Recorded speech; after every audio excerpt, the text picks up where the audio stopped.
Oi, gente, boa noite. Meu nome é Camila, sou a presidente da LADOR, da Liga Acadêmica de Dor da Faculdade de Medicina de Goianésia. E, em nome de todos os integrantes da Liga Acadêmica de Dor, eu quero desejar boas-vindas a vocês, que vocês tenham uma ótima noite e um ótimo. E eu vou tirar algumas dúvidas aqui em relação ao certificado, quanto ao chat, o sorteio. Em relação aos certificados, a gente vai disponibilizar os certificados no e-mail para todos os que cumpriram as regras lá do Instagram. Então, é muito importante ter seguido lá a dor, ter compartilhado, ter curtido a foto. E ao final da live, a gente vai estar organizando os certificados, vai estar fazendo alguns últimos ajustes. E assim que esses ajustes estiverem prontos, nós vamos estar enviando os certificados nos e-mails dos participantes. E esses critérios que foram disponibilizados no Instagram, eles também vão contar para a gente estar realizando o sorteio lá do Sanar Flix. Vão ser sorteadas 2 assinaturas mensais, cada uma vai ter um mês grátis para cada pessoa. E tem que ter seguido todas as regras, ter compartilhado, ter seguido a gente lá no Instagram. E todos os participantes aqui, inscritos, que estão assistindo a live, eles vão estar recebendo 15 dias grátis de Sanar Flix. E ao final da live a gente vai estar disponibilizando um QR Code. Então, esse QR Code vai ser para você ter os 15 dias grátis. Em relação ao chat, a gente vai deixar aberto ao final da live para as perguntas. E ao final da live também a gente vai estar enviando um certificado para confirmar a participação no evento. E vai ser disponibilizado só por um tempo, então fiquem atentos. Além disso, vocês podem estar tirando uma foto da nossa live e estar usando a hashtag primeiro webinar LADOR.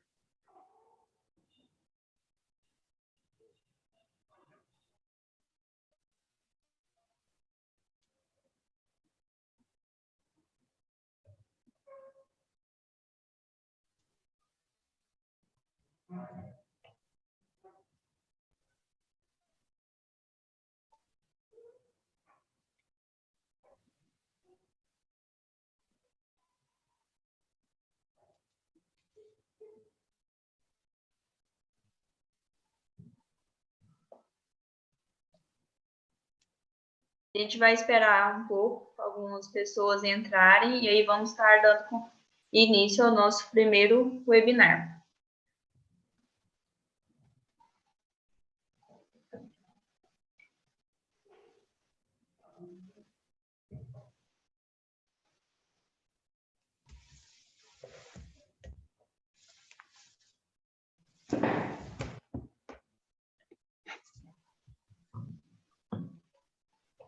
Enquanto algumas pessoas estão entrando ainda, eu vou pausar a projeção aqui do Caio e vou colocar um vídeo do Sanarflix.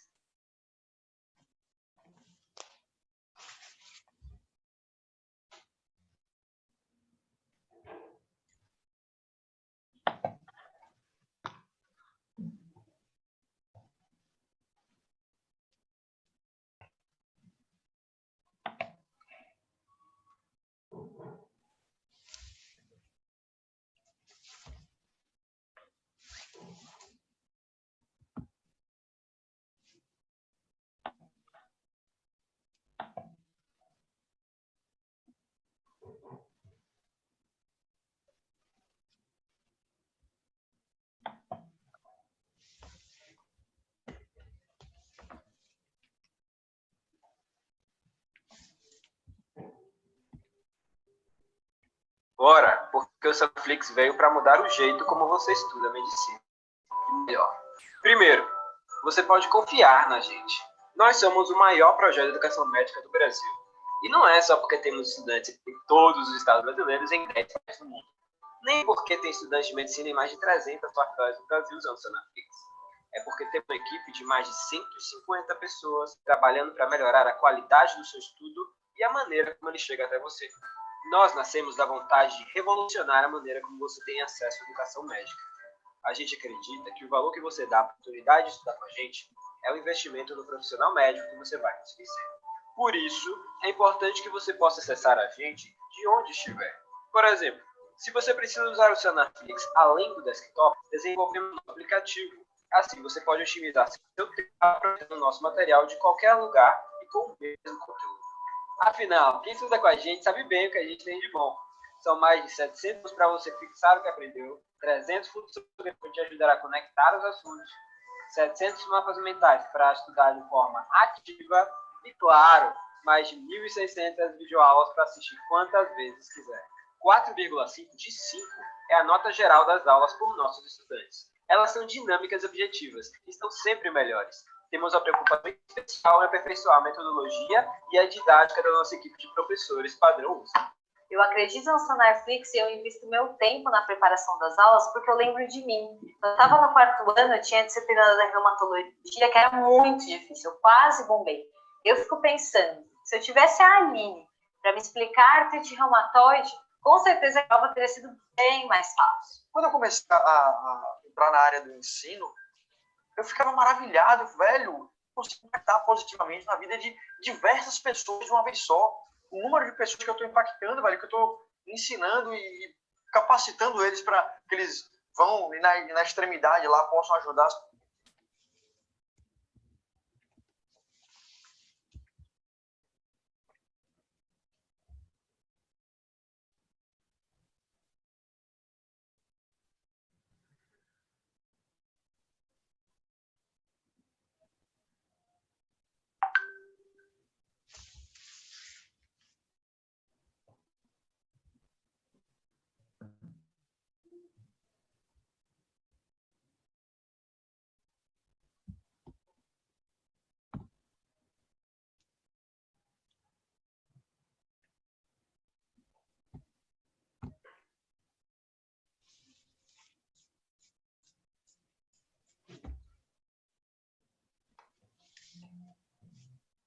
pessoas.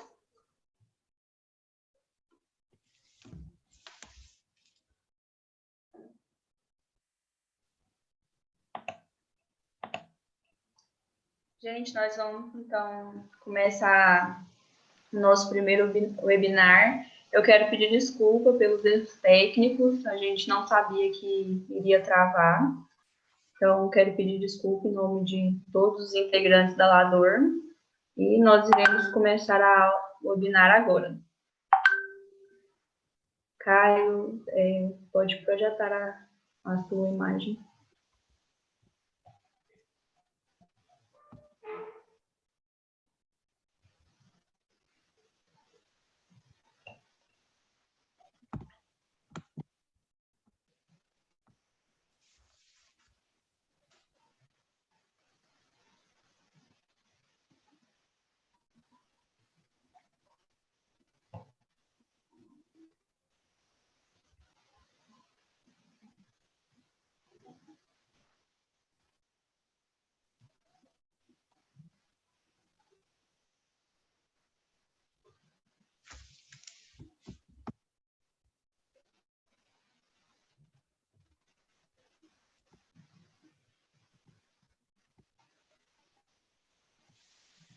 Deu certo, Camila?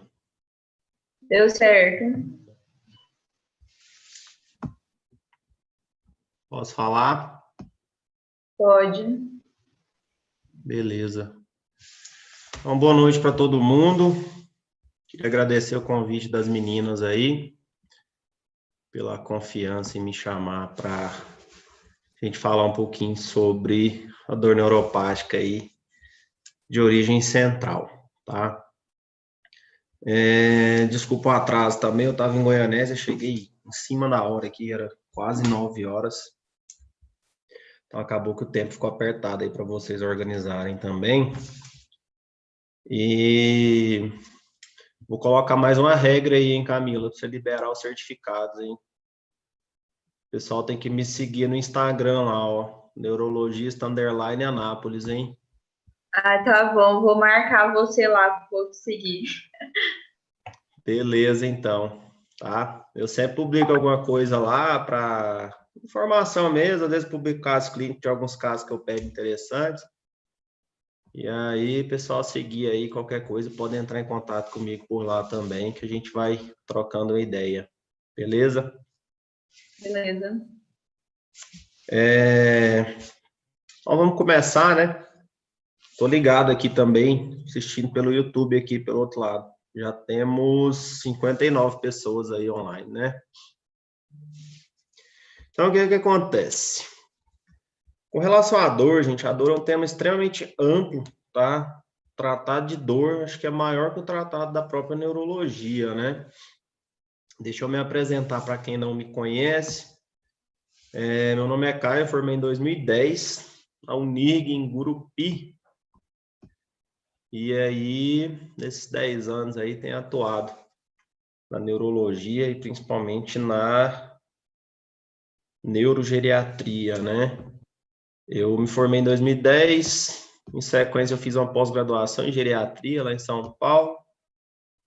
Depois resolvi fazer residência e em 2014 iniciei minha residência em neuro. Desde 2017 eu voltei para Anápolis, estou atuando por aqui, tá? E sou professor lá na UniRV em Goianésia. E além disso eu sou médico legista da Polícia Civil do Estado de Goiás, tá? No final aí a gente abre espaço para dúvidas, então vamos falar sobre essa dor neuropática aí de origem central, né?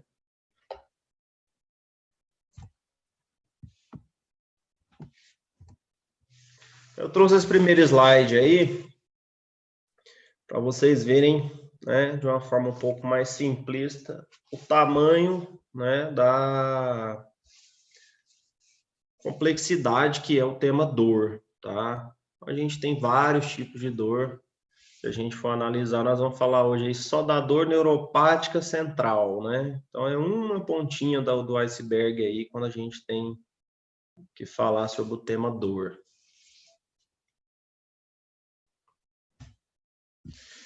Então o que que é, né? A dor neuropática central, ela é basicamente classificada aí como uma síndrome dolorosa, né? Que seja decorrente de lesão na estrutura do sistema nervoso central. Qual parte do sistema nervoso central? Qualquer parte, seja ela medula, cérebro, tronco encefálico, desde que atinja vias que sejam capazes de gerar, né, esse quadro doloroso. A gente vai ver daqui a pouco quais são essas vias. Com relação ao quadro de dor, é uma dor complexa aí, uma fisiopatologia de difícil explicação, tem várias hipóteses que o pessoal já criou. E acho que, na verdade, elas são todas complementares, não existe uma só que né, explique todo o contexto da dor neuropática central. Então, foram criadas várias hipóteses, tá? É intrigante, é difícil de entender. E assim como é difícil de entender as formas como ela ocorre, o tratamento também é, tá? A gente vai ver daqui a pouco que o tratamento é um tanto quanto frustrante, mas a gente consegue trazer benefício aí para o paciente dentro do que a gente pode, tá? A origem da dor, né? Qualquer lesão do sistema nervoso central, né? Qualquer área aí pode gerar. O mais comum que vai causar dor de origem neuropática são os quadros vasculares, né? Eu pus aí AVC, mas o AVC é o mais comum, mas tem tanto o AVC isquêmico quanto hemorrágico, quanto as malformações vasculares também, esclerose múltipla, tá? E a lesão medular. Camila, eu vou ter que pausar um minutinho, que eu tô sozinho em casa, o interfone tá tocando aqui. Um segundo, tá? Tudo bem.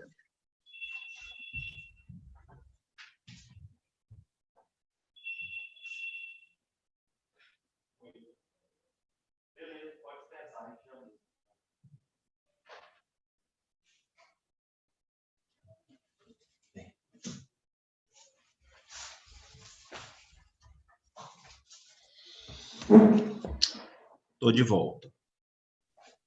Tá bom. Desculpa a pausa aí, era só da portaria do condomínio. Então, a gente tem várias origens, né? Vários focos que podem causar esse tipo de dor. E aí a gente tem que lembrar também da cronicidade, né? Que gera esse sofrimento doloroso para o paciente.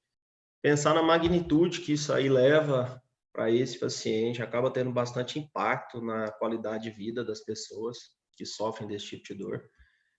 E demanda uma atenção mais específica, né, da gente como profissional da saúde. Então, o paciente que chega no consultório com um quadro desse de dor crônica em geral, não só dor de origem central, a gente tem sempre que dar uma atenção especial para esse paciente aí, porque normalmente são pacientes que já vieram de outros profissionais, já passaram por várias especialidades na tentativa de ter alguma melhora.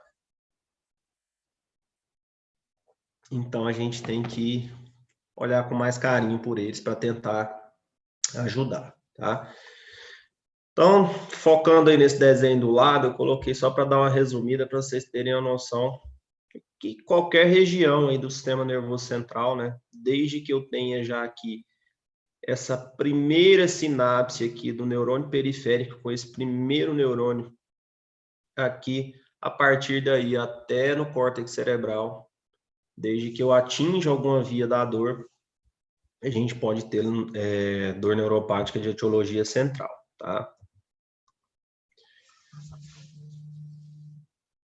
O conceito de dor, né, de que lesões do sistema nervoso central pode ocasionar dor, já é do final do século XIX, aí, com o Grafe, foi a primeira descoberta em 1883, tá?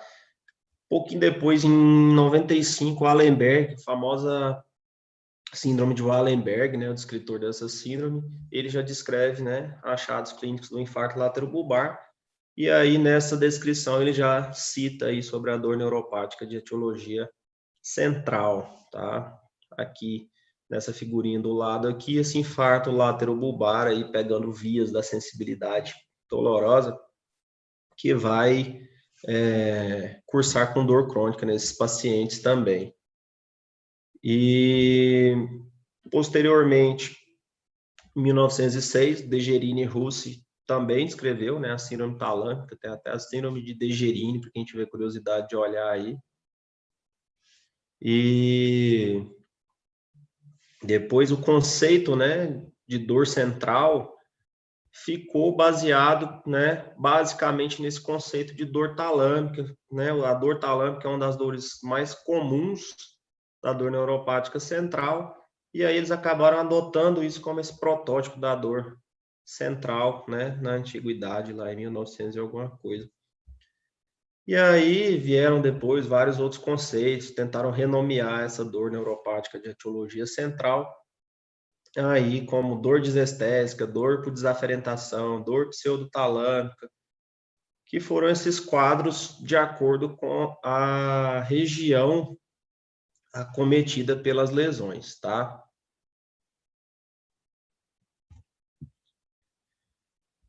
Qualquer grupo nosológico de lesões que venha a afetar o sistema nervoso central é um grupo potencialmente causador, tá? De dor neuropática de origem central. Então, pode ser uma lesão isquêmica, pode ser uma lesão hemorrágica, eu posso ter uma lesão tumoral, posso ter esclerose múltipla, eu posso ter uma lesão, outro tipo de lesão desmielinizante. Então, qualquer origem aí, né, que venha lesar. Traumatismo é muito comum nas dores de origem medular, tá? Mas temos aí um nítido predomínio das doenças cerebrovasculares, tá? Em torno aí de 80% a 90%, dependendo da referência que a gente utilizar para pesquisar. Os quadros de esclerose múltipla vão cursar, na maioria das vezes, com dor de origem central, tá? Aqui varia bastante a depender do trabalho que foi realizado, Eu achei aí uma prevalência que vai de 29% até 89% de prevalência de dor neuropática central nos doentes com esclerose múltipla. Sendo que a grande maioria desses doentes tem dor de origem mielopática por conta dos processos desmielinizantes que ocorrem na medula desses pacientes, tá? Posteriormente vem os traumas, as neoplasias, né, inflamatórias, infecciosas, todos que eu já falei. Uma forma muito mais rara de dor neuropática de origem central, a gente pode ter epilepsia cursando com dor, desde que o foco epilético desse paciente, ele ocorra na área sensitiva, né? Lá na área sensitiva, que vai desencadear paroxismos, né, de dor naquele paciente. Então, a crise epilética que esse paciente teria seria, ao invés de desmaio, ter aquelas crises tônico-clônico generalizadas que a gente está acostumado a ver por aí, ele vai ter paroxismos de dor. Então, a crise dele são paroxismos de dor, então vai cursar com dor central também, tá? Muito raro você ter isoladamente isso, normalmente o paciente cursa com outras características das crises epiléticas, mas pode acontecer, tá? A localização e a natureza das lesões. Então, a gente tem que analisar isso. Qual é o lugar onde as lesões estão ocorrendo que vão ocasionar? Não adianta eu pensar que eu vou ter dor neuropática de origem central se eu tiver, por exemplo, uma lesão cerebelar, né, que ali não vai passar nenhum tipo de via da dor. Isso vai variar amplamente a localização, então eu posso ter lesão na medula, nos tratos laterais da medula, que são a parte mais importante, tá? Posso ter lesões em região mesencefálica, substância cinzenta periaquedutal, posso ter lesão no parênquima cerebral, desde que acometa as vias sensitivas, como eu já falei. O mais importante é a localização, tá? Afetando essas vias. Necessariamente eu tenho que ter o envolvimento das vias somatosensitivas, tá? Espino, tálamo, corticais, que são as vias que vão, né, levar à aferência, né, do estímulo doloroso. Mas pode acontecer em qualquer nível do neuroeixo. Mais comum, de forma esmagadora, os quadros de origem central vão acontecer nas lesões que ocorrem no tálamo, tá? E existe uma hipótese também de que a multiplicidade de lesões, como acontece, por exemplo, na esclerose múltipla, né? Você tem pequenas lesões em áreas diferentes, vai chegar no momento que a somação dessas lesões podem ocasionar essa dor. Com relação à fisiopatologia, para mim é a parte um pouco mais complicada da dor neuropática central, como eu falei, existem várias hipóteses, eu nem coloquei todas aqui para a gente discutir, porque eu deixei para a gente focar principalmente naquelas que eu achei que são mais fundamentadas, tá? Os mecanismos ainda são muito pouco compreendidos na maioria dos casos. E o que é difícil da gente estudar a fisiopatologia da questão da dor, é essa dificuldade em se classificar a dor, qualificar a dor e quantificar a dor, né? Lembrando que a dor é o quê? A dor nada mais é que uma sensação subjetiva. Então, ela vai variar intra, né? Ou seja, o mesmo paciente em situações diferentes vai sentir dor de formas diferentes e vai variar interpaciente. Um estímulo álgico, ele vai ser interpretado de uma pessoa para outra de formas totalmente diferentes, porque isso depende muito da questão emocional da dor, né? As experiências dolorosas que essa pessoa já teve na vida. A gente tem que pensar, né, nisso que eu acabei de dizer, nesses aspectos sensitivos, discriminativos e emocionais relacionados à dor. Então, as experiências que eu vivi são importantes com relação à dor que eu vou sentir, tá? E aí existem várias teorias que são postuladas sobre o mecanismo de dor. A gente vai falar de alguns aqui. Então, aqui, só para fazer um resumo para vocês relembrarem aí sobre as vias da dor, tá? A gente tem a aferência, né? Então, eu vou ter lá na periferia os corpúsculos lá, as terminações nervosas livres, que vão captar o estímulo álgico, né? Lembrando que a via dolorosa vai sempre viajar aí junto com o estímulo térmico, né? Pelo trato espino-talâmico lateral, tá? Então, a gente tem a sensibilidade termoálgica, né? Subindo via medular, juntamente os dois, tá? Então, o que vai acontecer? Eu vou ter o nervo periférico, né? As fibras A, delta, que são as mais finas, e as fibras do tipo C, que vão entrar lá na medula pelo corpo posterior, tá? Vão fazer uma primeira sinapse lá na camada cinzenta posterior da medula, né? A sensibilidade termoálgica, os neurônios, eles vão cruzar no mesmo nível com que eles adentram aqui na medula, vão cruzar para o lado oposto, né? E vão pelo funículo lateral ascender até a região do bulbo, até a região de mesencéfalo, depois no tálamo, e do tálamo, né, o tálamo funcionando aí como uma subestação de redistribuição, né, ele vai distribuir isso daí para o córtex cerebral, região da ínsula, região sensitiva, primária, secundária, giro do símbolo. Então, as conexões são múltiplas, tá? E lembrar das vias descendentes da dor também, tá? A gente vai falar dela daqui a pouco, que na verdade a via descendente, ela é uma via inibitória, né? Para me ajudar na modulação da dor, e aí vai envolver essa formação reticular, substância cinzenta periaquedutal, alguns núcleos mediais do tálamo aí, que vão me ajudar a fazer a modulação da dor. Então, só lembrando aí que a transmissão da dor precisa obrigatoriamente passar, né, pelos núcleos talâmicos depois de ascender, tanto núcleos laterais, vento posto-medial, vento posto-lateral, e o próprio tálamo que vai me encaminhar, fazendo essa redistribuição, né, para as vias sensitivas primárias e secundárias do córtex, tá? Para a região insular, região de giro do símbolo, e isso vai me dar o componente sensorial discriminativo da dor, tá? Passando lá pelo córtex primário e secundário, e o componente afetivo emocional da dor, né? Que está mais relacionado a essas experiências aí da dor.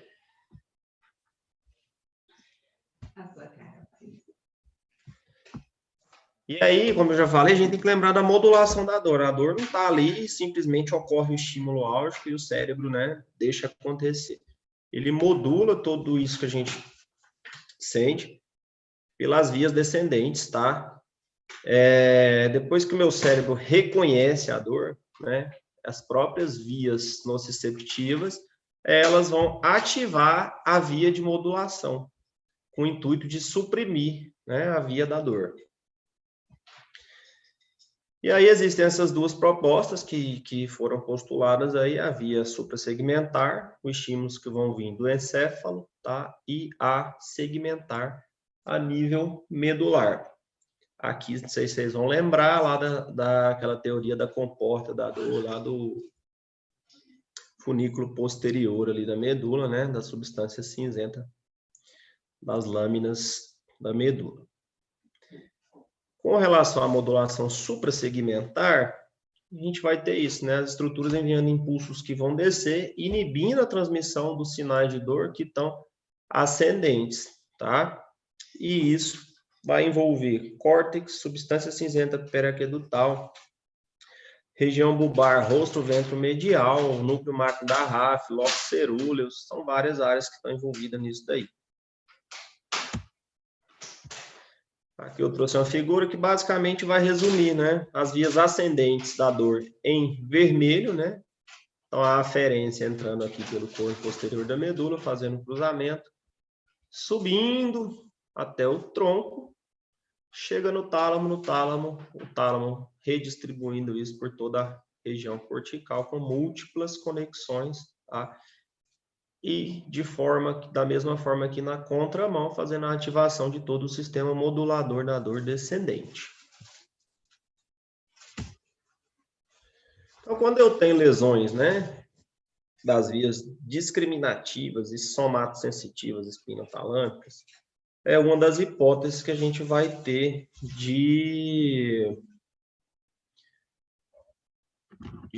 da fisiopatologia desse processo de dor neuropática de origem central. A gente tem que lembrar que nas vias ascendentes a gente tem a via paraespinotalâmica, que é uma via filogeneticamente muito mais antiga do que a neoespinotalâmica, né? Então, nessa aqui, que ela vai subir, né, pela medula mais medialmente, ali no funículo lateral, é onde eu tenho terminações mais primitivas, que são mais polissinápticas, com a condução mais lenta. A organização, né, somatotópica, né, as partes do corpo que vão subir ali, a discriminação das partes do corpo, ela vai ser mais prejudicada, assim, mais, como é que eu diria, mais indefinida, tá? E aí ele vai mandar amplas projeções para a amígdala, hipotálamo, giro do símbolo, córtex pré-frontal, que é onde eu tenho um aspecto mais cognitivo e emocional da dor, tá? E a outra via, né, a espinotalâmica, que vai ascender até os núcleos, né, ventrolaterais do tálamo, e dali com projeções para o córtex. São vias com grande velocidade de condução, onde eu tenho a somatotopia mais organizada, né, que é quem vai me dar a parte mais discriminativa, né, da aferência dolorosa. Então, acredita-se, uma das teorias, né, da dor central é que a gente poderia ter, quando lesado essa via, uma perda da atividade tônica da via neoespinotalâmica sobre a paleoespinotalâmica. O que seria isso? Eu teria um sistema elétrico totalmente organizado, chega ali, por algum motivo, eu lesiono esse sistema elétrico, dali para baixo, né, eu perco o contato da via aferente, né, e aí eu começo a ter uma autonomia, né, desse sistema elétrico e começa a gerar impulsos de forma desordenada, totalmente incoordenada, sem interferência, né, do estímulo doloroso externo. A outra teoria que existe é a teoria da desaferentação, né, relacionada a esse sistema cortical inibidor que eu citei agora há pouco. Então, as lesões do sistema nervoso central, elas iriam privar, né, o cérebro dessas aferências que aconteceram, que viriam, né, da periferia, e com essa lesão, com essa perda dessa aferência, assim como a gente falou agora nesse outro mecanismo, eu iria ter essa desorganização do sistema elétrico também, tá? Deixando de ter essa inibição, né, da via descendente sobre a outra via ascendente.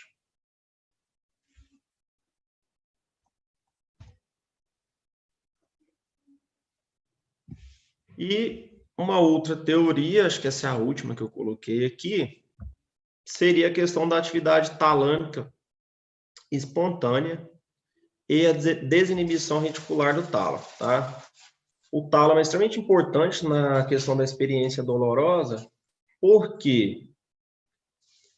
Porque no tálamo é o primeiro ponto do meu sistema nervoso central aonde a dor se torna consciente, tá? Então, até o tálamo, a dor não é consciente. A partir do tálamo, eu tenho consciência da dor. Então, ele é extremamente importante nessa minha experiência dolorosa, tá? E o tálamo, mesmo quando ele é privado das aferências, né, de tudo aquilo que traz informação até ele, por alguma lesão, alguma coisa, ele pode ser um foco gerador de dor. tá? Justamente porque eu tenho os núcleos ventrais posteriores, intralaminares e reticulares que vão receber essas aferências, diretas ou indiretas, eles vão estar mais sujeitos à hipersensibilidade por desaferentação, tá? A gente vai perder o equilíbrio da transmissão glutamatérgica e GABAérgica lá no tálamo por desinibição do tálamo de um núcleo sobre o outro, e isso faz com que ele perca, né, todo aquele mecanismo organizado de sistema de transmissão que ele tem.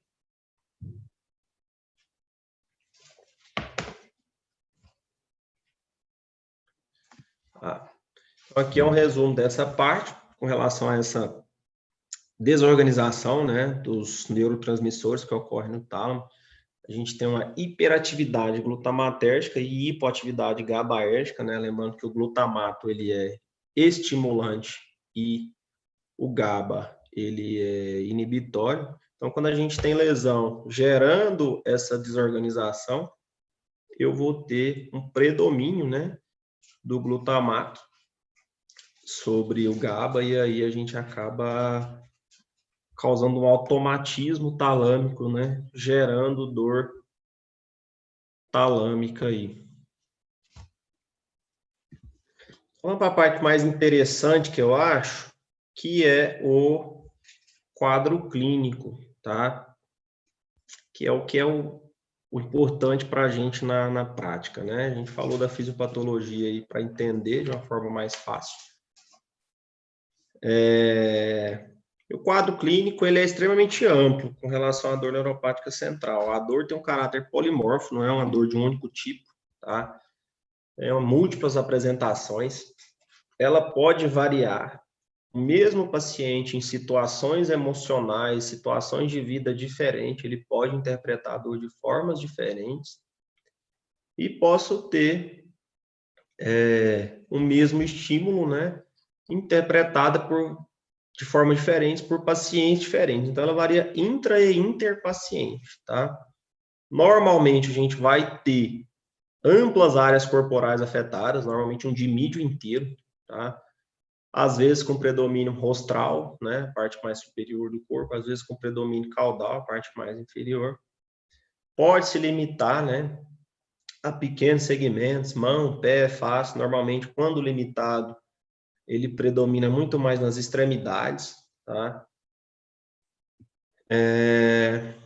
E posso ter ilhas de dor, né, que ocorrem no meio a regiões associadas a outros déficits somatosensitivos. Então, você tem um paciente que tem uma hemiparesia, por exemplo, do lado esquerdo, e aí ele pode cursar além da hemiparesia com déficit sensitivo, e no meio daquilo dali, só uma ilha de dor, só uma região pequena aonde ele identifica a dor, tá? E pode ser de caráter superficial, profundo, então isso vai depender muito do que o paciente, a forma como o paciente interpreta esse estímulo doloroso. Então, esse aqui é um exemplo, né, ilustrado de um paciente que sofreu um infarto talâmico, tá? Aqui à esquerda, né, no tálamo esquerdo, e aí cursou, né, com um déficit somatosensitivo à direita. Esses pontos em vermelho são os pontos onde o paciente queixa dor espontânea. Vejam aí a predominância no andar inferior da face e na extremidade distal do membro superior, tá? Associado aí a uma hiperestesia ao frio e hipoestesia ao calor em todo o dimídio, tá? Nesse segundo exemplo aqui, o paciente teve a famosa síndrome de Wallenberg. Ele vai cursar com déficit somatosensitivo, mas principalmente motor aqui, com desequilíbrio, lateropulsão. E uma síndrome dolorosa aí, pegando todo aliás, uma síndrome dolorosa pegando só o andar inferior da face, tá? mas com déficit somatosensitivo alterno, que a gente fala. Eles têm uma hiperestesia ao fio e hipoestesia ao calor. Numa metade, né, numa hemifácie aqui direita e no dimídio esquerdo do corpo, tá?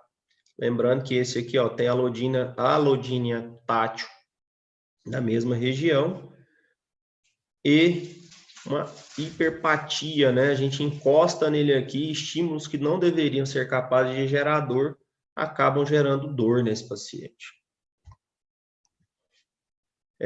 Da mesma forma, né? Esse aqui teve uma lesão ali na área sensitiva primária.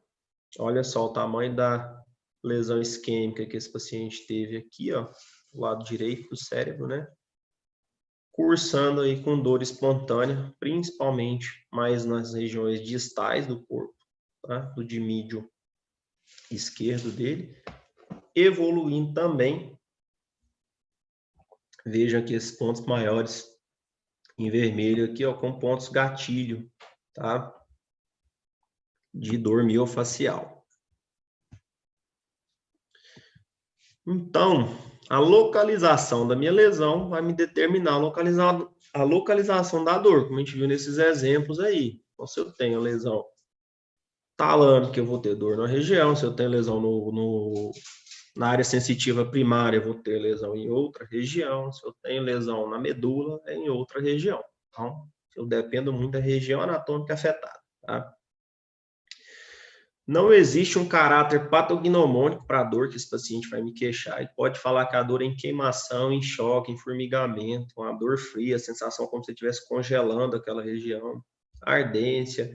Como eu falei, depende muito das experiências dolorosas que a pessoa sofreu na vida, tá? Se ela nunca levou um choque, ela não vai ter como me falar que a dor parece um choque, tá? Muitas das vezes a gente vai se deparar com isso daqui, ó, descrições bizarras da dor. Tá? O paciente vai te falar que a sensação é de que caiu água fervente na pele, parece que ele está tendo o membro lacerado, parece que está arrancando a pele, que uma roda está passando em cima do braço, chuva de choque elétrico, agulhas em brasa enfiando no corpo. Então, as descrições são das mais diferentes possíveis aí, dependendo das experiências de vida desse paciente. A gente tem o tempo de instalação da dor. Quanto que essa dor acontece a partir do momento que eu tenho lesão do meu sistema nervoso central? Varia bastante, tá? Esse trabalho aqui, ó, de 2001, me mostra aí que em torno de 17% dos pacientes a dor já começa junto com o quadro, né, de lesão. Em torno aí de 25%, com menos de um mês de dor, em torno de 30%, de 1 a 3 meses, 12,5% até 6 meses, então vai variar bastante. Não tem uma regra específica, não. Mas o mais comum, a gente vê aqui, ó, mais de 50% vai acontecer nos primeiros 3 meses, tá? Pode acontecer até anos depois do evento vascular e o pessoal especula que possivelmente possa ter ocorrido um novo evento isquêmico, né? A pessoa já tinha uma lesão que era pequena, pode ter tido uma outra lesão pequena e de uma forma somatória aí, né? Pequenas lesões que foram ocorrendo, esse paciente pode cursar lá na frente, 1, 2, 3 anos depois, com quadro álgico. É comum também a gente ter essa questão da flutuação da intensidade do caráter da dor, tá? Isso aqui eu vejo muito em consultório, principalmente com relação ao frio. Começa a esfriar, os pacientes que têm dor crônica começam a aumentar a procura no consultório, porque eles dão uma descompensada do quadro álgico. Então, a gente tem fatores ambientais que vão descompensar, principalmente o frio, tá? Dependendo de alguns casos, pode ocorrer calor, né? A própria mudança climática e não só por estar frio, mas a mudança da temperatura pode cursar com piora do quadro clínico do paciente. E tem fatores intrínsecos de indivíduo, né? A própria movimentação, a emoção também. Pacientes que têm transtornos de humor, aí, ansiedade, depressão, cursam com piora da dor, quando o quadro de humor descompensa também.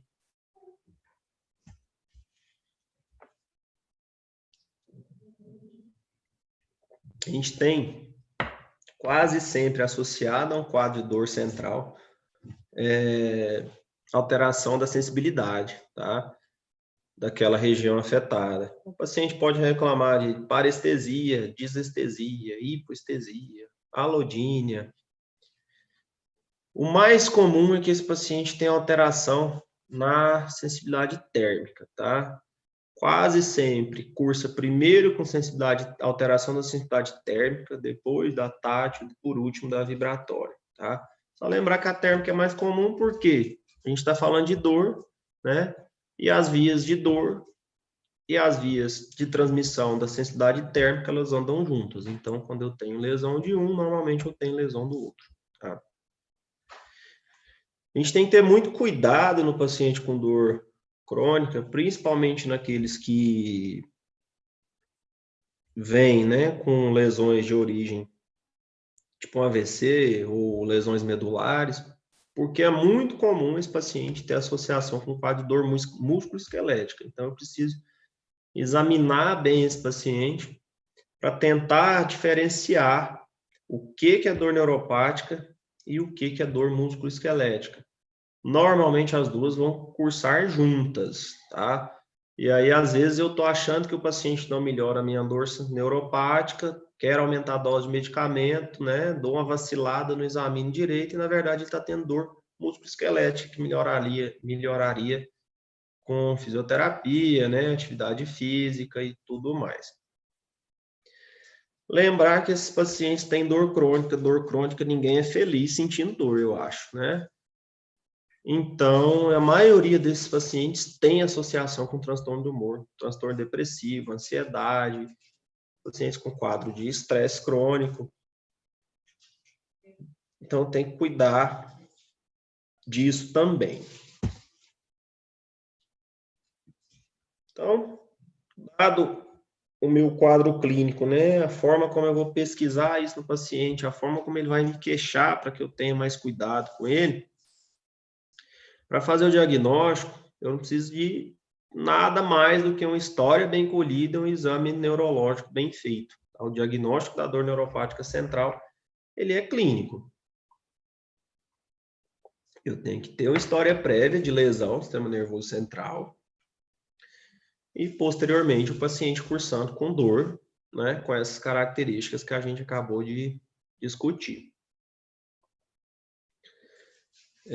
Lembrando, né, no exame neurológico, a gente vai fazer o exame neurológico completo, mas vamos enfatizar principalmente a avaliação da sensibilidade, né, em todas as suas formas. Sensibilidade tátil, térmica, dolorosa, vibratória, para a gente diferenciar aí o que esse paciente tem. Os exames de imagem, eles nada mais vão que me subsidiar, tá? Eles vão me ajudar aqui, porque eu tenho um paciente com dor, né, onde eu penso que ele tem dor neuropática de origem central.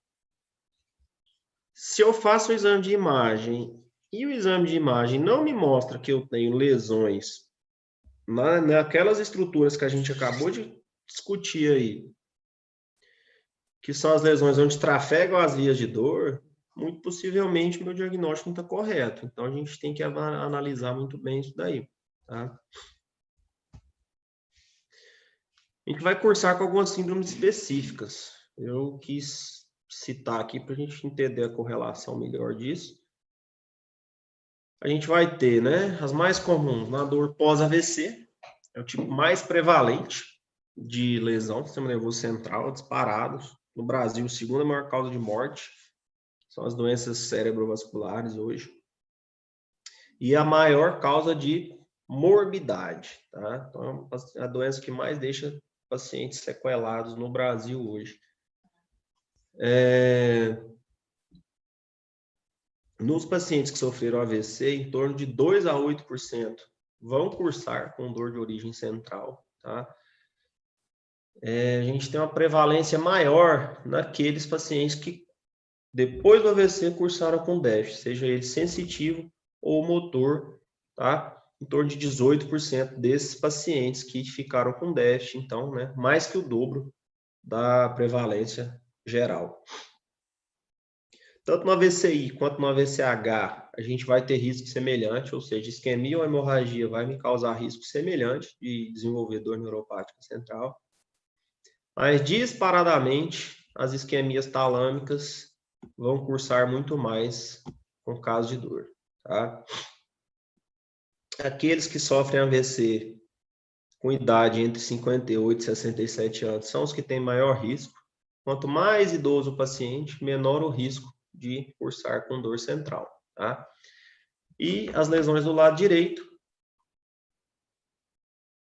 também normalmente cursam com mais quadros dolorosos. Aqui na imagem do lado aqui, só para exemplificar, a gente tem nessa imagem de baixo aqui, ó, um AVC isquêmico, né? Pegando aí a região lateral do tálamo, e no exame superior aí uma tomografia mostrando uma hemorragia, pegando aí a região núcleo capsular aí, fazendo praticamente uma dissecção desse tálamo desse paciente. Em segundo lugar, né, vem as lesões medulares cursando com dor. É muito mais frequente em jovens, principalmente sexo masculino, aí, em torno de 86% das ocorrências, com idade entre 20 e 40 anos de idade, na maioria das vezes, pelo menos 64% dos casos. Aí não tem muito o que pensar, né? Paciente com lesão medular, normalmente paciente jovem, sexo masculino. Qual que é a causa principal? Causa externa, tá? É briga, é tiro, é queda de telhado, é acidente automobilístico, acidente motociclístico, causando lesões na medula. 31% dos pacientes com lesão medular vão evoluir com dor central em até 12 meses. Então, é bastante comum que esses pacientes com lesão medular cursem com dor. As dores de origem medular tendem a ser de mais difícil tratamento, mais refratárias a várias medicações que a gente tente usar. Apenas 6% dos pacientes com dor vão ter redução espontânea na dor ao longo da vida, mas a maioria vão ter piora quando não tratados, tá? Aqui do lado, aqui, dois mecanismos diferentes de lesão medular. À esquerda aqui, um traumatismo raquimedular, com a fratura e uma luxação vertebral, né, invadindo aí o canal medular, fazendo praticamente um esmagamento completo. Daí, se a gente não intervir logo de forma cirúrgica, as complicações são bem maiores. E do lado de cá, outra causa extremamente comum de lesão medular são as causas inflamatórias, tá? Que é uma mielite transversa, pegando aí pelo menos 2 espaços medulares, que normalmente pode cursar com dor crônica também. E por último, a terceira causa mais comum aí, que é a dor relacionada às lesões da esclerose múltipla, tá? A esclerose múltipla é uma doença relativamente rara, incidência aí no Brasil em torno de 5 a 20 para 100 mil portadores. Mas tem alta prevalência de dor central nesses pacientes aí, dependendo do trabalho que a gente pegar, vai variar de 29% até 80% de dor. 75% dos pacientes com esclerose múltipla vai ter algum tipo de dor ao longo do mês do diagnóstico, aqui não só dor central, tá? E dor crônica, uma dor que vai cursar nos primeiros meses aí só. A dor raramente aparece no início do quadro. E tem uma prevalência aí, ó, de 12 a 28% ao longo da vida, né, de todos os doentes que tiverem esclerose múltipla, tá? Em média, as dores centrais nesses doentes vão começar pelo menos 1 ano depois dos sintomas neurológicos, tá? Aqui do lado, olha só, a multiplicidade das lesões que a gente tem. Tá? Então, uma das hipóteses da dor central que a esclerose vai causar é pela questão da multiplicidade das lesões. Então, às vezes, ela não vai causar lesão diretamente lá na região, né, das vias sensitivas, mas podem ter microlesões, lesões menores, lesões subcorticais aí que podem cursar com esse fenômeno de desaferentação e desorganizar, né, o sistema elétrico aí, tanto na modulação descendente da dor quanto na aferência da dor. E aqui do lado, lesões desmielinizantes aí da esclerose múltipla ocorrendo na medula cervical desse paciente em questão aí. Tratamento da dor neuropática central. O tratamento é difícil, tá? Não é fácil. A gente tem que lembrar que esse paciente que vem para tratar, como eu falei, é um paciente que já veio de vários outros médicos, já passou por vários tipos de tratamento, às vezes chega desacreditado, às vezes são pacientes idosos, né, que sofreram AVC. Então a gente tem que ter uma certa parcimônia com relação ao uso de medicamentos e tudo mais. O controle completo da dor é improvável, então a gente tem que sentar com o paciente, conversar com ele, explicar para ele, olha, você não vai ficar totalmente sem dor, o que a gente tem que fazer aqui, o nosso objetivo é melhorar a sua qualidade de vida, melhorar a sua funcionalidade, para que você consiga, né, levar a vida de uma forma mais dinâmica possível. Às vezes é frustrante, tanto para o médico quanto para o paciente, a gente quando consegue, né, ver resultado daquilo que a gente está fazendo, a gente fica um pouco frustrado. Para o paciente que está sofrendo ali também, não é legal. Então, a gente tem que conversar com ele e ter metas de tratamento. Tem alguns trabalhos que mostram que a melhora da dor, naquela escala analógica visual da dor, de até 2 pontos, no final das contas, traz uma qualidade de vida muito boa para o paciente. A gente tem que focar, então, nisso, na funcionalidade que a gente vai trazer para esse paciente e na melhoria de qualidade de vida dele. Lembrar sempre que eu vou ter doentes com diferentes níveis, né, de comprometimento neurológico. Às vezes eu vou ter aquele que tem um comprometimento neurológico cognitivo, tem outro que vai ter um déficit de memória, eu tenho outro que cursa com déficit de comunicação. Então, eu tenho que levar sempre isso em consideração no meu tratamento. E lembrar que esses pacientes com diferentes níveis de comprometimento, claro, vão ter menor tolerância, né, à utilização de fármacos que vão ter influência aí no sistema nervoso central, né? Esse aqui é um resumo da maioria dos trials que foram feitos com relação ao tratamento farmacológico para dor de origem central, alguns um tanto quanto frustrantes realmente, mas a gente evoluiu bastante com relação a isso. Os principais fármacos que a gente vai usar vão ser os antidepressivos tricíclicos. A maioria dos trials foram com amitriptilina. A maioria deles, ela cursou, e dependendo da dosagem, com melhora com relação ao placebo. Então, a gente tem um resultado disso daí. Outra droga, né, dos antidepressivos extremamente comumente utilizadas é a duloxetina, que é um dual, né, o mecanismo de ação dele ele é dual. Nesse trabalho aqui, ele foi igual ao placebo, não teve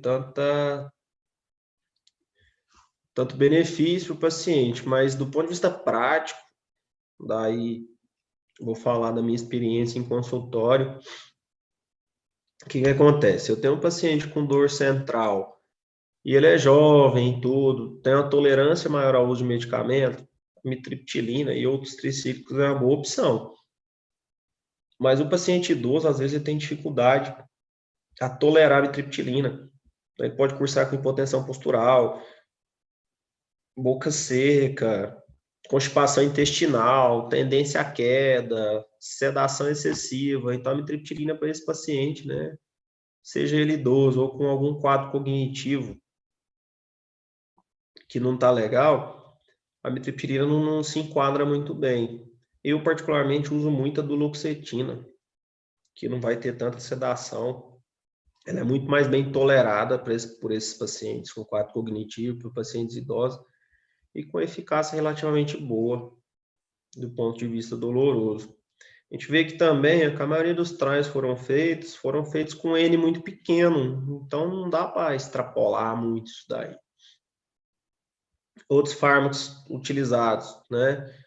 Alguns anticonvulsivantes, como a gabapentina, pregabalina, dependendo da dosagem, teve resultados bons. A maioria dos trials mostraram bons resultados, tanto com a pregabalina quanto com a gabapentina. Aí, do ponto de vista prático, novamente, eu prefiro usar a gabapentina. Eu acho que a tolerabilidade dela é um pouco melhor do que a pregabalina. A pregabalina, o paciente queixa muita sedação, principalmente sedação diurna, queixa muita tontura também.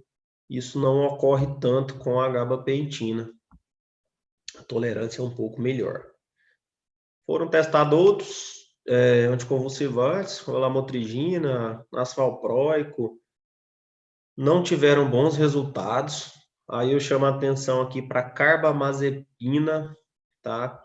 Apesar de serem trials pequenos, do ponto de vista prático, o que a gente vê é o seguinte: se eu tenho aquele paciente que tem dor, principalmente aqueles que têm dor por lesão medular, e tem aquelas dores que eles queixam de dores com sensação de choque, com paroxismos de dor, que parece choque, a carbamazepina tem uma boa ação sobre esse tipo de dor, com bons resultados. Foi utilizado levetiracetam, que é outra droga também anticonvulsivante, sem bons resultados. Eu, particularmente, não tenho experiência com levetiracetam para dor. Nunca vi resultado legal dele, também nunca cheguei a utilizar. Como uma terceira linha de tratamento, aí, a gente pode abrir mão dos opioides, principalmente aí o tramadol, com bons resultados aí com relação ao placebo, mas já partindo para a segunda, terceira linha. Tá? Alguns trabalhos aí com toxina botulínica mostraram bons resultados. Aí chama atenção aqui para a questão do custo, fica muito elevado o custo. Então, se a gente for avaliar a questão do custo efetivo aí, talvez não seja tão interessante, já que a gente consegue resultados semelhantes com as outras medicações. E deixei por último aqui para a gente falar dos canabinoides, né, que tem sido aí tema do momento ultimamente. Fala-se muito neles. A maioria dos trials mostraram bons resultados, tá? O pessoal hoje eu acho que está até extrapolando um pouco na indicação, né? O pessoal da indústria farmacêutica aí. A maioria dos trials mostraram resultados, mas ainda são frágeis. Não dá para a gente realmente indicar. Eu acho que vai ter umas boas indicações, mas a gente tem que madurar ainda isso daí, porque a gente não sabe ainda para qual é o melhor paciente, qual é o melhor perfil de paciente, que tipo de lesão que o canabidiol vai cursar com melhores resultados. Mas acredito que seja bastante promissor aí para os próximos 2, 3 anos. Aí vai sair muita coisa boa com relação ao canabidiol. E chama atenção também para a questão do custo. O custo hoje é muito elevado, né? A matéria-prima aqui no Brasil, pelo menos, só importada. Então, o custo mensal de tratamento aí custa em torno de 2, 3 mil reais. É inalcançável, né, para a maioria da população. Então, aqui o algoritmo final, né, da primeira linha de tratamento, a gente pensar nos tricíclicos, tá? Os antidepressivos tricíclicos. Aí a amitriptilina, né, como a mãe deles. Triptilina, nortriptilina. Avaliar o perfil do paciente, né, de efeito adverso, a tolerabilidade disso daí. Posso associar ou não, usar como uma primeira linha, né, gabapentina e pregabalina. Normalmente a gente tem melhores resultados com associações de doses moderadas dos dois aí. Tive resultado, mas ainda não estou satisfeito. Posso partir para uma segunda linha de tratamento, né, tramadol. E por último, os opioides aí como a última opção. Os opioides não tem lá tanta eficácia para dor central, pode trazer algum alívio temporário, algum benefício para o paciente, mas ainda não está consagrado para a gente fazer uso dele, não. Ficou como terceira linha. Aí tem várias outras opções que o pessoal tem tentado ultimamente, do ponto de vista medicamentoso, li uns artigos que eu dei uma olhada, até sobre a infusão de lidocaína endovenosa, né? A gente faz internação do paciente e faz a infusão da lidocaína endovenosa com titulação dos níveis séricos para reduzir a sensibilidade álgica desse paciente, ajudando a modulação da dor. Por último aí, não é muito minha seara, né, que é o tratamento cirúrgico, pode ser opção. Aí tem a mesencefalotomia, talamotomia por cirurgia estereotáxica aí, né? Hoje em dia a gente tem alta tecnologia para conseguir acertar o alvo cirúrgico aí sem causar outras lesões ao redor da lesão que eu quero operar.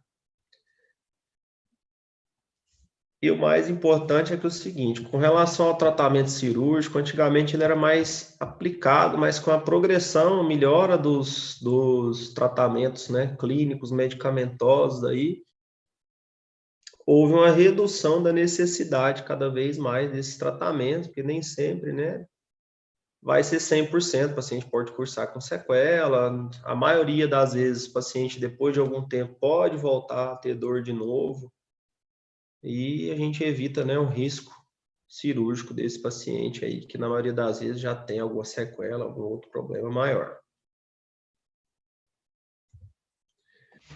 Tem surgido ultimamente alguns outros tratamentos que acredito que com a evolução da nossa tecnologia a gente vai conseguir cada vez melhores resultados.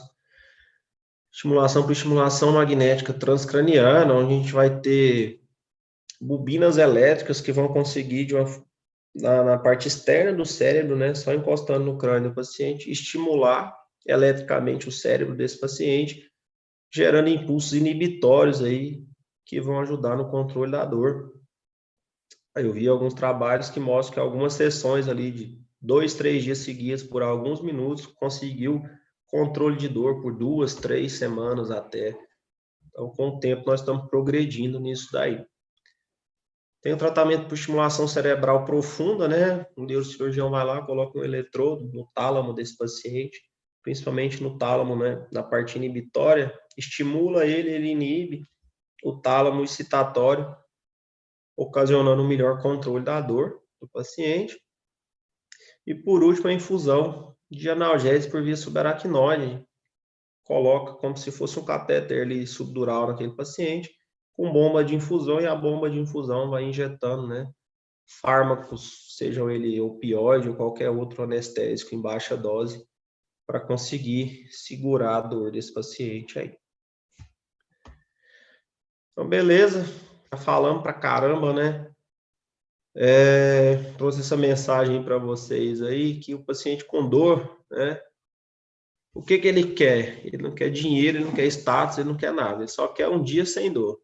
A gente vê muito isso daí no consultório, quanto esses pacientes sofrem, não são pacientes fáceis de tratar, às vezes o pessoal acaba não conseguindo bons resultados pelo tratamento ser frustrante, o médico meio que deixa, às vezes, aquele paciente de lado, ele se sente abandonado.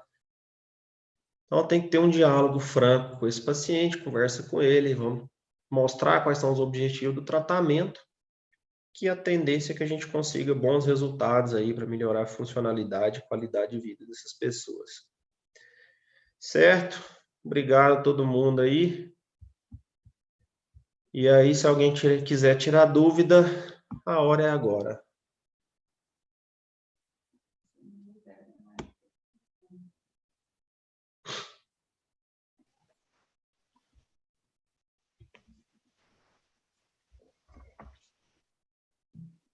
Eu vou conferir aqui o chat, Caio, para a gente olhar as dúvidas. Beleza.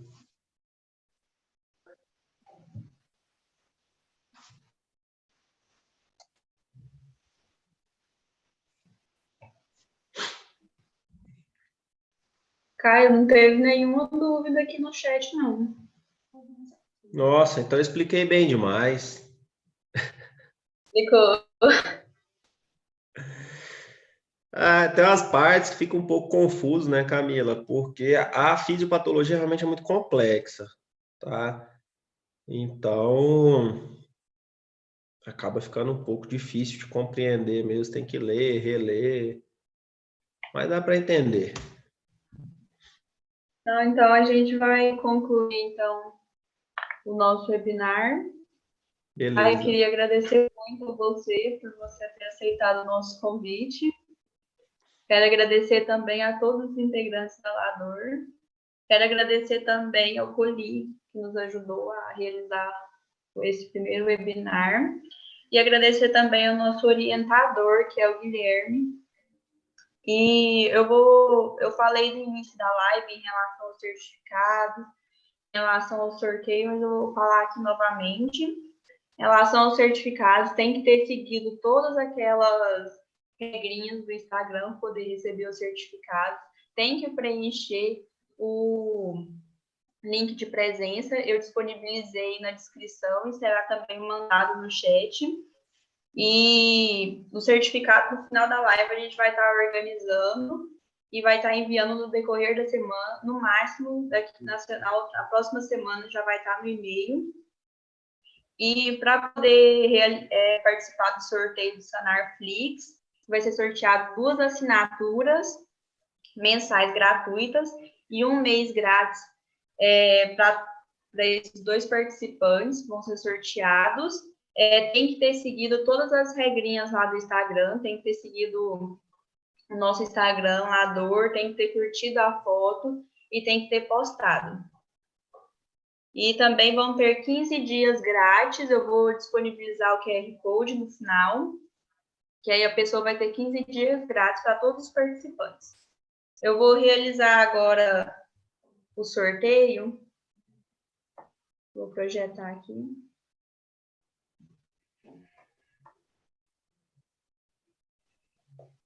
E a lista de presença que a gente disponibilizou vai estar até às 21 horas. Então, vocês têm 30 minutos para poder preencher. Está aparecendo a minha tela, né?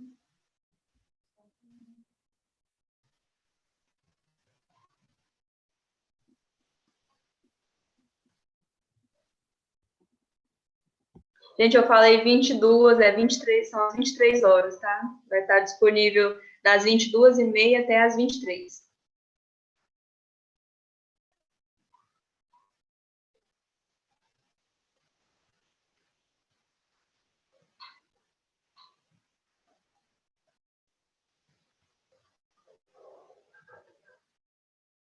O número sorteado foi o 14.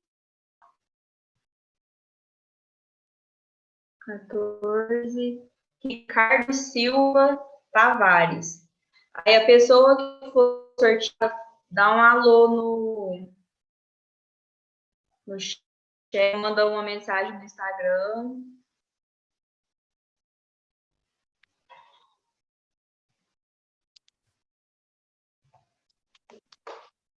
Gente, eu vou fazer a conferência da pessoa. Olha o nome aí, Camila, para que eu confira aqui. Ricardo Silva Tavares. Eu vou projetar Então, a aqui. gente vai acessar aqui a página da Lador no Instagram. Então, estamos indo no post oficial, tá bom? Vamos ver se ele curtiu. Confere se ele está presente na live. Ricardo, manda um ok aí pra gente. O único Ricardo que curtiu foi Luiz Ricardo. Qual que é o... Aqui está Ricardo Silva Tavares. Bastos também? Acho que ele não está presente, não, que ele não mandou nada. Não deu ok? Não. Então, Vou pode ser sortear outra pessoa.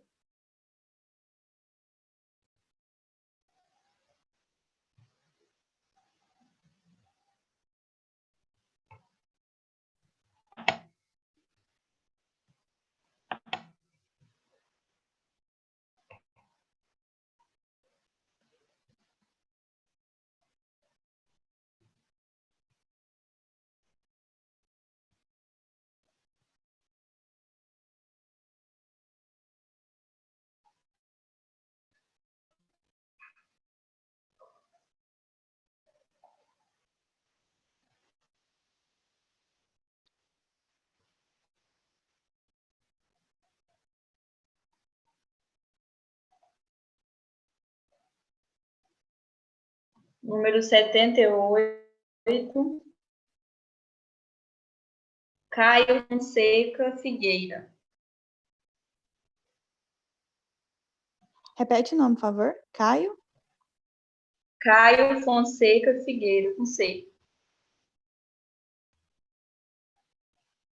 Caio, se você estiver presente, manda um alô.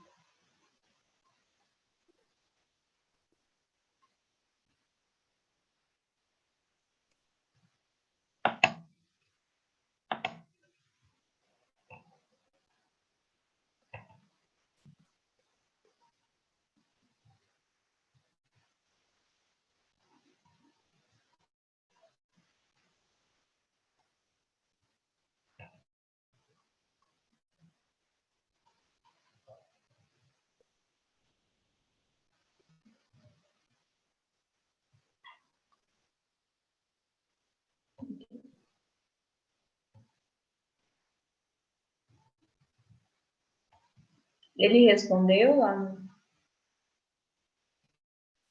Não sou eu que estou acompanhando o YouTube.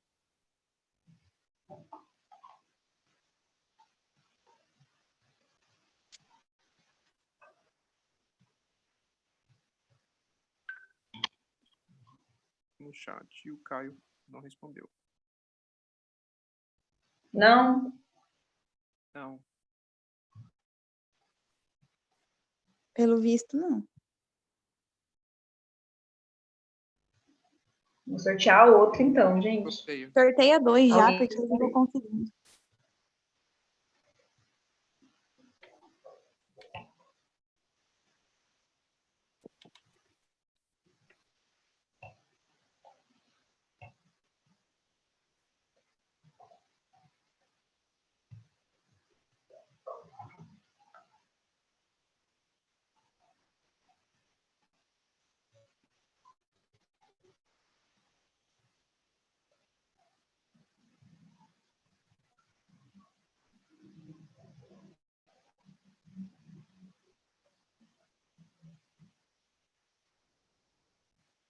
Número 24.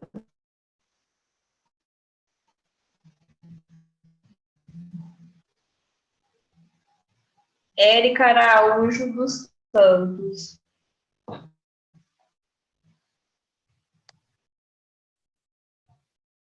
Ela curtiu o post.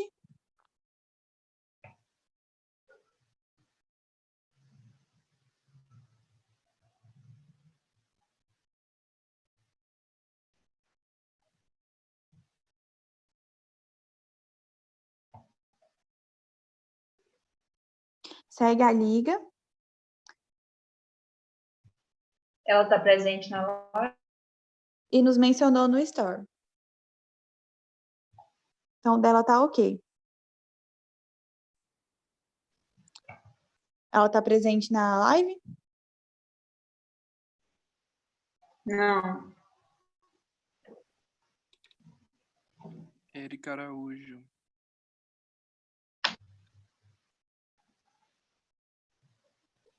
Então, vai ter que sortear de novo.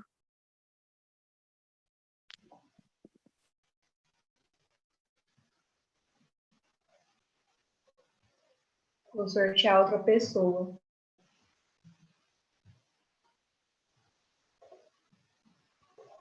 Gente, Érica Araújo dos Santos.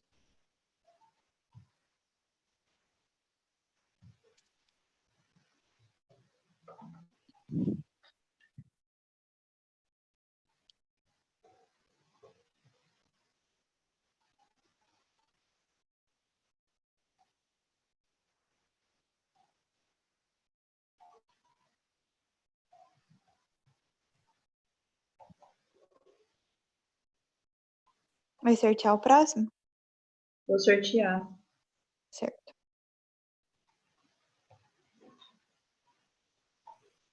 Gente, a Érica respondeu. Respondeu? Aham.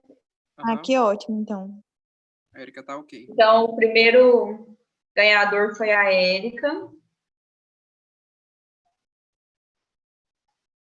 Vou sortear outro número.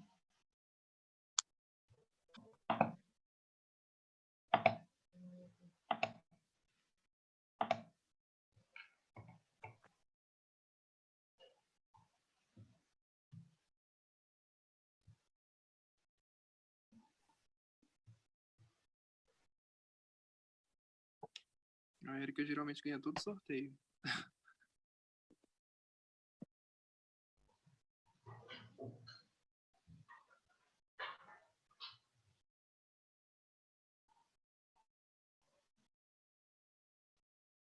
Número 29. Rafaela Souza Oliveira. Com TH? É Rafaela com RH. Repete, por favor. Rafaela Souza Oliveira. Não entendi nada, Deus, por isso que eu perguntei se é TH. Oh, meu Deus. Não, é Rafaela com RH. Vou colocar dela aqui.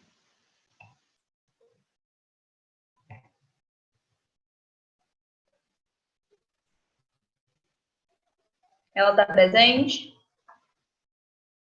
Qual é o Instagram dela? Porque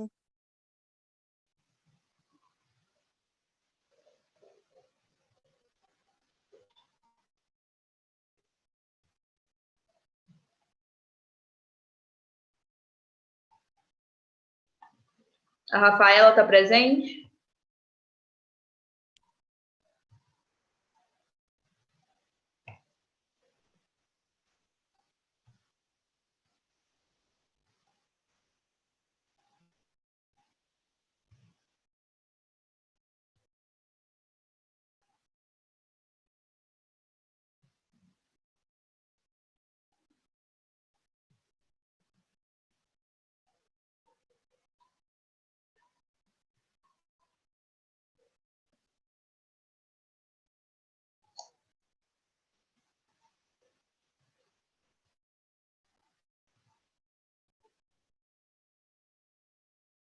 A Rafaela respondeu, gente?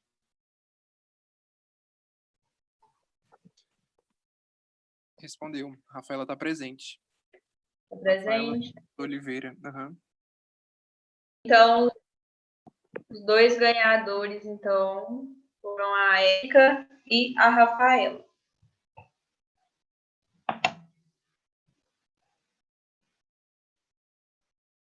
Agora eu vou projetar o QR Code do Sanar Flix para vocês terem os 15 dias grátis.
Gente, eu vou encerrar, então, o nosso primeiro webinar.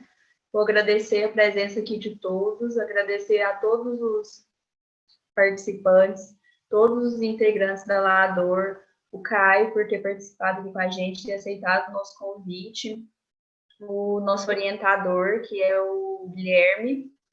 Então, quero agradecer a todos vocês e vou deixar projetado aqui o QR Code do Sanarflix para vocês terem acesso.